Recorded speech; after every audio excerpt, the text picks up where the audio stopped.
وہ یہ ہے کہ آرمی کی اس میں انکلوژن ہے اور بیہائنڈ دا سین نہیں، وہ اب اس کا پارٹنر بن کے لے کے چلنا چاہتے ہیں.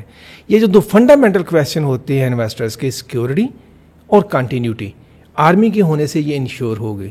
کیونکہ جو پولیٹیکل گورنمنٹ ہے یا پولیٹکس ہے وہ تو ہر 2-5 سال بعد چینج ہوتے ہیں، 4-5 سال چینج ہوتے ہیں، اور حکومت تو 4-5 سال بعد چینج ہوئی، مگر جو ان کے سٹانس ہوتے ہیں وہ اس پہ ڈپینڈ کرتے ہیں کہ وہ حکومت میں ہے کہ اپوزیشن میں ہے. اگر وہی حکومت میں ہو تو اس پروگرام کو کہتے ہیں وہ آسمان سے اترا ہوا جو پروگرام ہے، اگر وہی اپوزیشن میں ہو تو کہتے ہیں یہ ملک کی جڑوں میں بیٹھ گیا. تو جس کا سے یہ کہنا کہ انڈیو پولیٹکس ہوتی ہے، جس طرح سی پیک میں بھی دیکھا کہ جب ایک گورنمنٹ حکومت میں ہوتی تھی پارٹی تو وہ کہتے تھے سارا کچھ یہی ہے، جب اپوزیشن میں ہوتے کہتے یہ اس گورنمنٹ نے سارا کچھ تباہ کر دیا.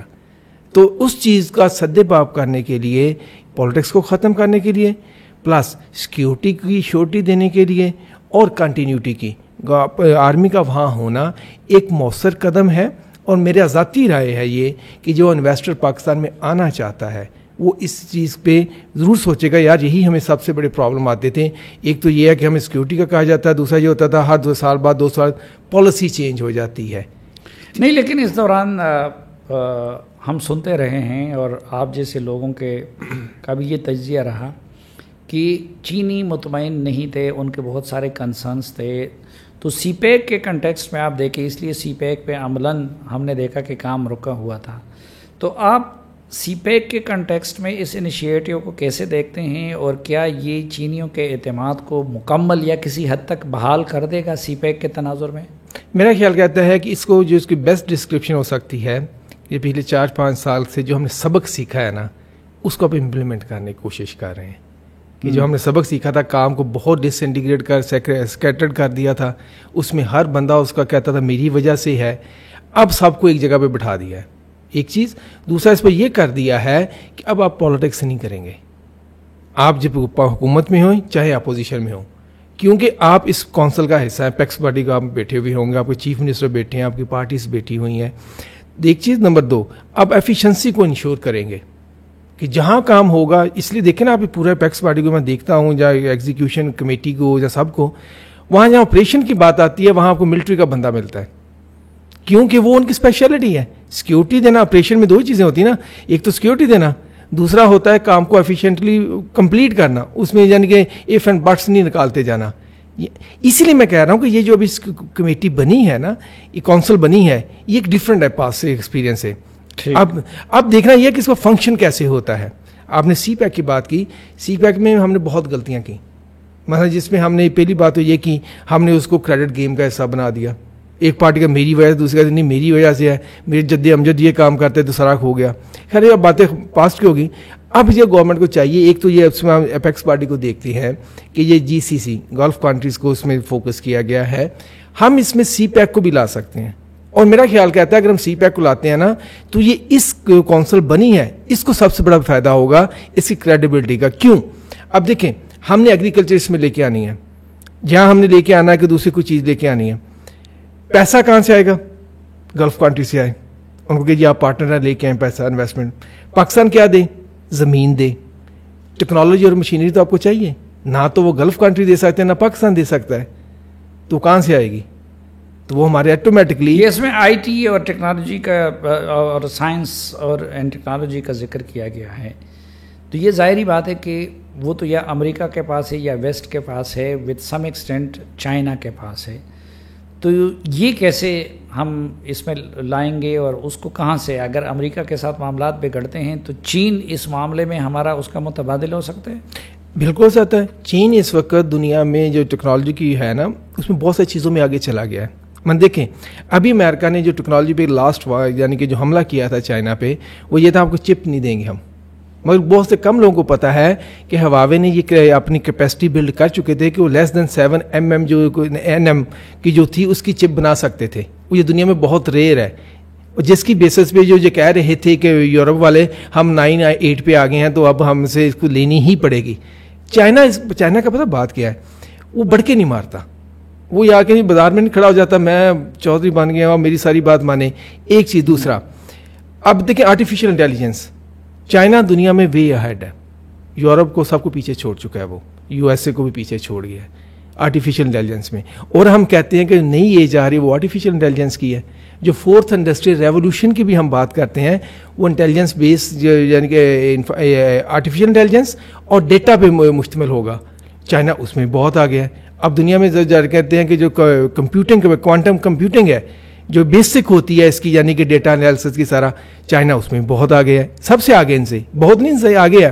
ابھی ہم دیکھیں آرٹیفیشل انٹیلیجنس میں جو پیٹنٹ آ رہے ہیں ورلڈ اکنامک فورم پہ, آپ چائنا کو چھوڑ دیں, ورلڈ اکنامک فورم پہ جو پیٹنٹ آ رہے ہیں سب سے آرٹیفیشل انٹیلیجنس کے وہ چائنا کے ہیں.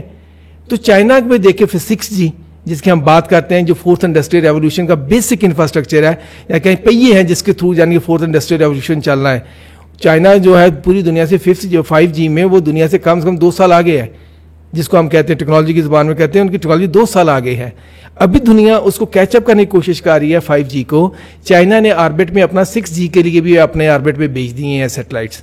اچھا تو چائنا جو ہے ٹیکنالوجی کے جو متھ ہے نا کہ یعنی کہ یورپ یا امریکہ بہت آگے ہے, چائنا اس کو بہت سارے وہی بہت آگے جا چکا ہے. اب اس کی میں آپ کو ایک ایسی بھی مثال دے. جی جب پریزیڈنٹ ٹرمپ تھا پریزیڈنٹ, اس نے پریس کانفرنس کی تھی, اس نے کہا تھا کہ ہم کسی ملک کو اجازت نہیں دیں گے وہ ہم سے آگے نکل جائے اور فیوچر ٹیکنالوجی میں پیچھے چھوڑ جائے. یہ بیسک وار ہے. یہ ہے کہ چائنا نے اس کو اتنا تھریٹ کر دیا, ان کو پتا چل گیا چائنا ہم سے آگے نکل رہا ہے. وہ اب ہر کوشش کر رہے ہیں. چائنا تو آگے نکل رہا ہے لیکن ہم بہت پیچھے چلے گئے پچھلے کئی سالوں میں, اقتصادی لحاظ سے بھی اور کچھ اور حوالوں سے بھی. تو ایک تو مجھے یہ بتائیے کہ یہ چائنا اور ان کی لڑائی میں کیا ہم واقعی پس رہے ہیں؟ اور یہ جو اسحاق ڈار صاحب جیسے لوگ کہتے ہیں کہ اس وقت IMF وغیرہ اگر ہم سے ناک رگڑوا رہا ہے تو اس کی وجہ وہ جیو پالیٹکس ہے, تو کیا اس دعوے میں کوئی وزن ہے؟ بالکل ہے. اس کے فنڈامنٹلی میں آپ کو ایک مثال دیتا ہوں. IMF کے پروسیجرز میں رول میں لکھا ہوا ہے کہ کسی کو ملک میں ایسے قرض نہیں دینا جہاں پر کوئی میجر جنگ چل رہی ہو, یہ لکھا ہوا ہے. مگر اس یوکرین کے لیے انہوں نے رول چینج کیا کیونکہ یوکرین جو ہے کہ وہ امریکہ کی پالیسی ہے ساری. ہم پاک سوا اس کو 15.6 بلین مہینہ انہوں نے ایلوکیٹ کیے ہیں اور پاکستان کو 1 بلین نہیں دے رہا. یوکرین کو 15.6 بلین ایلوکیٹ کیے ہیں کہ ہم نے ان کو قرض دینا ہے اتنا. اچھا, حالانکہ وہاں جنگ بھی ہو رہی ہے جو اس کے اگینسٹ تھا کہ اس ملک میں نہیں دینا. کیوں؟ Simple reason, geopolitics. Pakistan کو کیوں نہیں مل رہا؟ آپ دیکھیں IMF کے آپ کلازز پڑھیں. نمبر پہلی ایک کلاز آتی ہے جی آپ کا جو بھی ایکسپینڈیچر ہوگا ہم سے بات کریں. یہ ان ڈائریکٹ وے کنٹرول کرنے کی کوشش ہے سی پیک کو. کیسے؟ سی پیک جوائنٹ وینچر ہے جس میں پاکستان بھی کنٹریبیوٹ کرتا ہے فائنینشیلی, چائنا بھی کرتا ہے. جب وہ پاکستان پہ قدغن لگا دیں گے تو چائنا کا شیئر وہیں کا وہیں پڑا رہے گا اور اسپیڈ نہیں چلے گی. جب یہ IMF کا معاہدہ ہو رہا تھا ہم نے تب بھی یہ بات کی تھی لاسٹ گورنمنٹ میں. تھوڑا سا اس کو دیکھیں کہ یہ پھر انرجی کی بات کر لیں جو دوسری کلاس آتی ہے انرجی ایفیشنسی کی. اپیرنٹلی تو کہتے ہیں جی آپ سرکولر ڈیٹ ختم کریں, آپ یہ کہ سب اچھی باتیں ہیں, مگر تان کہاں کے ٹوٹتی ہے. چائنی IPPs کی جو کنٹریکٹ ہیں اس کو اوپن کریں, دوبارہ اس کو ری نیگوشیٹ کریں. تو یہ جیو پولیٹکس ہے. مگر جو ہے نا کیا کہتے ہیں امریکہ کو سمجھنے کے لیے ہمیں نا سلیم بھائی ایک چیز جو ہے نا کہ فنڈامنٹلی ہمیں ڈسکس نہیں ہوتی, کرنی چاہیے. امریکہ میں دو امریکہ ہیں. ایک امریکہ ہے جو پیپل آف یعنی کہ لوگوں کا ہے, جو عام آدمی کا امریکہ ہے, جو کنفرنٹریشن نہیں چاہتا, جو چاہتا ہے کہ ہم پیسفل کو ایگزسٹ کریں اور آگے چلیں. دوسرا ہے ملٹری انڈسٹریل کمپلیکس کا, جو چاہتا ہے کہ دنیا کے تمام ریسورسز میرے ہاتھ میں ہوں. اب وہ کسی ملک میں چاہے وہ جنگ لگا کے کرے یا وہاں پر ملٹی نیشنل کمپنیز کو بھیج دے کہ وہ کمپٹیشن میں آؤٹ کر دیں گے دوسرے کو, فیوریبل پالیسیز بنا لیں گی ایک گورنمنٹ کو دوسری خلاف یوز کر لیں گی.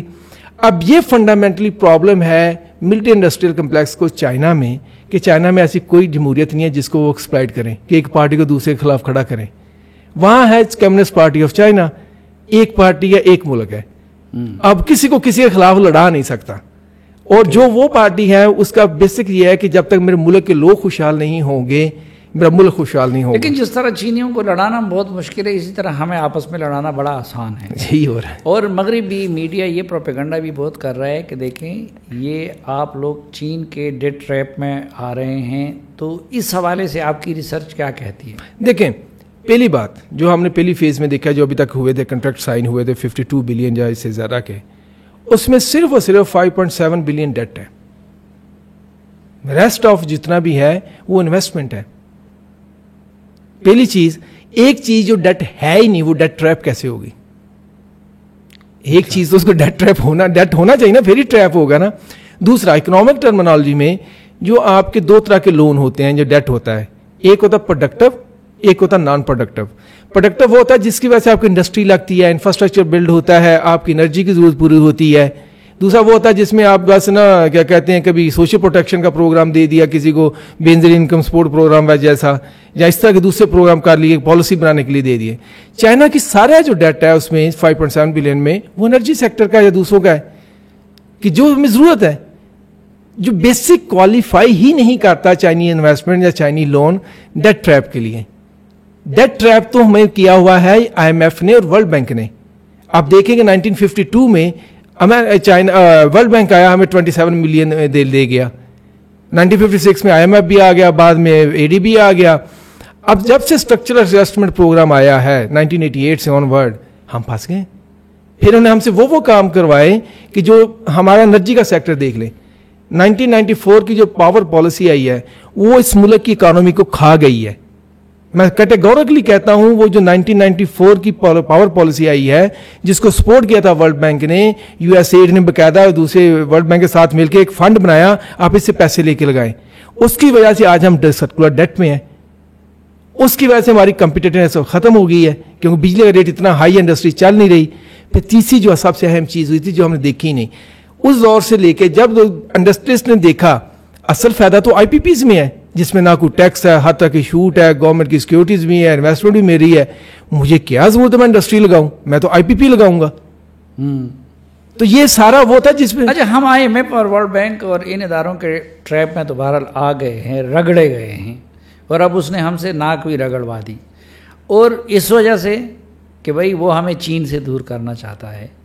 تو چین جس کے بارے میں ہم لوگ کہتے ہیں کہ جی اس کی دوستی ہمالیہ سے بلند اور سمندر سے گہری ہے اور فلاں ہے، یہ ہے وہ ہے، تو کیا اس وقت چین ہمیں ریسکیو کرے گا اور کیا ہمیں ڈیفالٹ سے بچائے گا؟ آپ ایک پورے پچھلے 1 سال دیکھ لیں، اگر چائنیز پیسے پاکستان سے نکال دیں تو پاکستان 1 سال پہلے ڈیفالٹ ہو چکا ہوتا. ہمارے فارن ریزروز میں کس کا پیسہ پڑا ہوا ہے؟ سارا چائنیز پڑا ہوا ہے اس وقت. پھر چائنیز کو ہم قرض واپس کرتے ہیں، دوسرے حصے میں واپس کر دیتا ہے، رول اوور ہو جاتا ہے. ابھی بھی جو اس ماہ میں بھی ہوا ہے 1 بلین کا انہیں رول اوور کر دیا.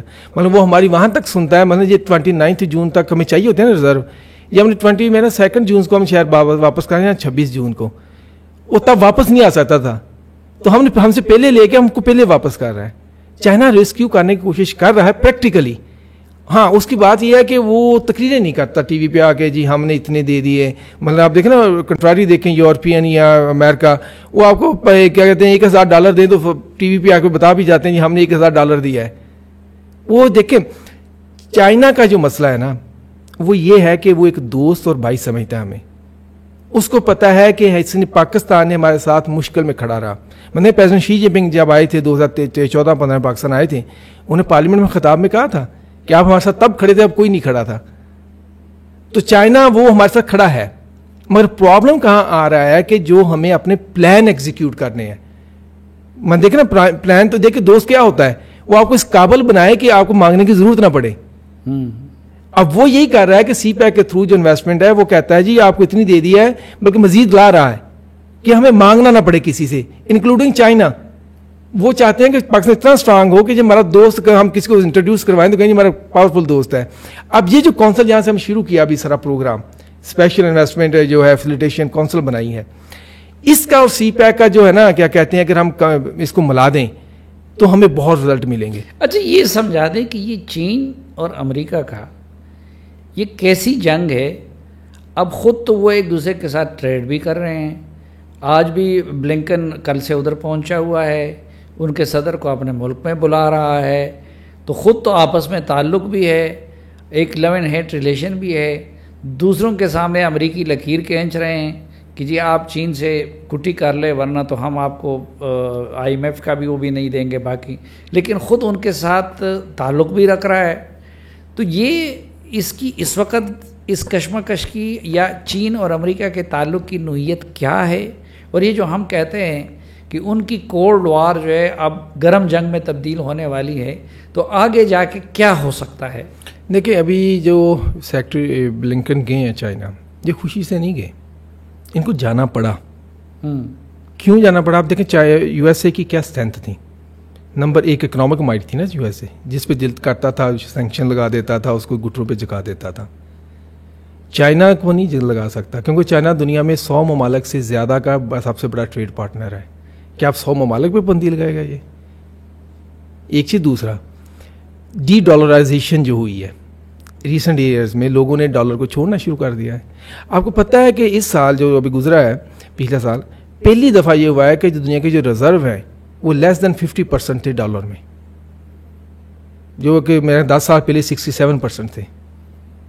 پھر ابھی اور تیز ہو گئی ڈی ڈالرائزیشن, اور لوگ کر رہے ہیں خوشی سے. کیوں؟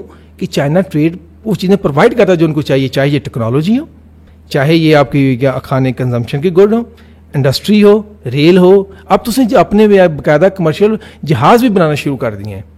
نمبر 3, چائنا ٹیکنالوجی میں ان سے آگے. اب وہ بھی نہیں کہہ سکتے ہم کو ٹیکنالوجی نہیں دیں گے. انہوں نے کوشش کی نا لاسٹ چپ والی. اب امریکن چپ کمپنی چائنا میں انویسٹمنٹ بڑھا رہی ہیں, ہمیں بزنس کرنے کا موقع دیں. 4th, جو چیز ہوتی تھی ڈپلومیسی, جس میں چاہے امریکہ کو ہمیشہ آتا ہم سب کو ڈنڈا کے ساتھ لگا کے اپنے ساتھ ملا لیتے ہیں, اب نہیں ہو رہا. اب لوگ اوپنلی کہتے ہیں بھائی صاحب بس چائنا کا مدد تلک برا رکھیں, اپنا الگ رکھیں. وہ ڈپلومیٹک مائٹ بھی نہیں رہ گیا. لاسٹ ایران اور چین سعودی عرب کا معاملہ حل کر کے یا اس میں ثالث بن کے چین نے بڑا منہ توڑ جواب دیا, منہ توڑ جواب دیا. اور ایک اور چیز بھی اس پہ ثابت ہوئی ہے کہ اب میں ڈپلومیسی میں امریکہ کی مائٹ نہیں رہی, جو کہ بیسک مائٹ تھی نا ڈپلومیسی میں. اب دیکھیں سعودی عربیہ کا آپ نے بات کی, سعودی عربیہ کا جو ریلیشن ہے آپ کو پتہ ہے, جو میں نے 80s میں آ کے بنا ہے چائنا کے ساتھ. اس سے پہلے سعودی عربیہ اس کو ریکگنائز نہیں کرتا تھا. کیوں بنا؟ جب عراق کے اٹامک پروگرام پہ حملہ ہوا تو چائنا امریکہ گیا, سعودی عرب گیا چائنا امریکہ کے پاس کہ ہم پہ یہ لانگ رینج میزل دے ہمیں. یو ایس اے نے انکار کر دیا. وہ تو اسرائیل کے خلاف کوئی کام نہیں نہ کرتا جہاں اس کے. سعودی عرب گیا پھر چائنا کے پاس, تب سے نا سعودی عرب کو انہوں نے دیے. پھر انہوں نے ایک ذہن میں بات بٹھا لی سعودیز نے, چائنا برے وقت کا ساتھی ہے, یہ آپ کو نہیں چھوڑتا, تو ہمیں اس کے ساتھ جانا ہے, اور اس کا بھی وہ تک کر رہے ہیں. اچھا, چوتھی چیز میں کہنا چاہ رہا تھا, امریکہ جنگ کرتا تھا ملکوں کے ساتھ جو اس کی بات نہیں مانتے تھے, حملہ کر دیتا تھا جا کے. وہ انڈیا کے وہ نہیں کر سکتا چائنا کے ساتھ, کیونکہ ایک تو آرٹیفیشیل انٹیلیجنس بیس جو وار فیئر ہے, چائنا کا کوئی مقابل نہیں ہے. رینڈ کارپوریشن نے اور دوسروں نے سامنے رپورٹس کی ہیں کہ امریکہ نے پینٹاگان سی آئی اے نے کئی وار سیمولیشنز کی ہیں, جس کا رزلٹ یہ نکلا وہ چائنا کو ڈیفیٹ نہیں کر سکتے. اور آخری چیز کہ چائنا کے پاس جو ٹیکنالوجی ہے اسپیشلی میزل میں کچھ ایسے ہیں جو کہ گریوٹی بیس ہیں, وہ کروز میزائل کی طرح نہیں ہے جس کو آپ ڈیٹیکٹ نہیں کر سکتے نہ روک سکتے ہیں. اب دنیا کا کوئی بھی ڈیفینس سسٹم لگا دیں گے جو میزائل روکنے کے لیے, آپ چائنیز میزائل کو نہیں روک سکتے. اور یہ امریکن کے پاس ٹیکنالوجی نہیں ہے, نہ رشیا کے پاس ہے. تو چائنا اتنا یعنی کہ اب ان کو ہر میدان میں اس نے ٹسل دے دی ہے. اس نے کہا اچھا اس پہ لڑنا تو لڑ لو. اب اس کو جب یہ میوچلی شور ڈسٹرکشن ہو جاتی نا, پھر امریکہ پیچھے ہوتا ہے قدم, کیونکہ اس دفعہ جو جنگ ہوگی نا, جنگ بھی ہوگی تو وہ یہ نہیں ہوگا کہ امریکہ تک نہ جائے. چائنا ول میک شیور کہ وہ امریکہ تک جائے.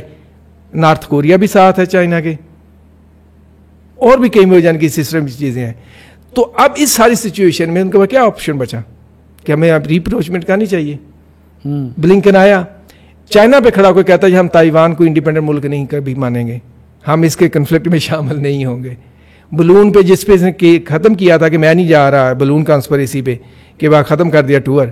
اس کے بعد کتنی دفعہ نے ریکویسٹ کی ہے یو ایس نے چائنا کو کہ ہمیں آنے کی اجازت دی جائے, انہوں نے نہیں دی. نہ سیکٹری خارجہ کو دی, نہ سیکٹری ڈیفینس کو دی. آپ دیکھیں جس بندے پہ انہوں نے امریکنز نے پابندیاں لگائی, اس کو انہوں نے چائنا نے اپنا وزیر دفاع بنا دیا. لو جس پہ پابندیاں لگائی اب اسی سے نیگوشیٹ کرو. چائنا کے اس لیول تک پہنچ چکا ہے کہ یہاں پر وہ ٹٹ فار ٹیٹ کے لیے تیار ہے, اور امریکہ کو بھی پتا ہے. اب اس پوری جو گمسان میں نا وہ سمجھتا ہے کہ پاکستان کو وہ تو ٹٹ فار ٹیٹ کے لیے تیار بھی ہے, اس کے اندر صلاحیت بھی ہے, لیکن ہم تو یہ 70 سال جو ہے زیادہ تر امریکہ اور ویسٹ پہ ڈپینڈنٹ رہے. تو کیا ہم ان کی ناراضگی برداشت کر سکیں گے یا ان کا قہر برداشت کر سکیں گے؟ ایک چیز ہے سلیم بھائی, اگر ہم کر لیں, ہم اگر مانگنے کی عادت کو چھوڑ کے نا کام کرنے کی عادت کو ڈیولپ کر لیں تو ہم سب کچھ برداشت کر سکتے ہیں.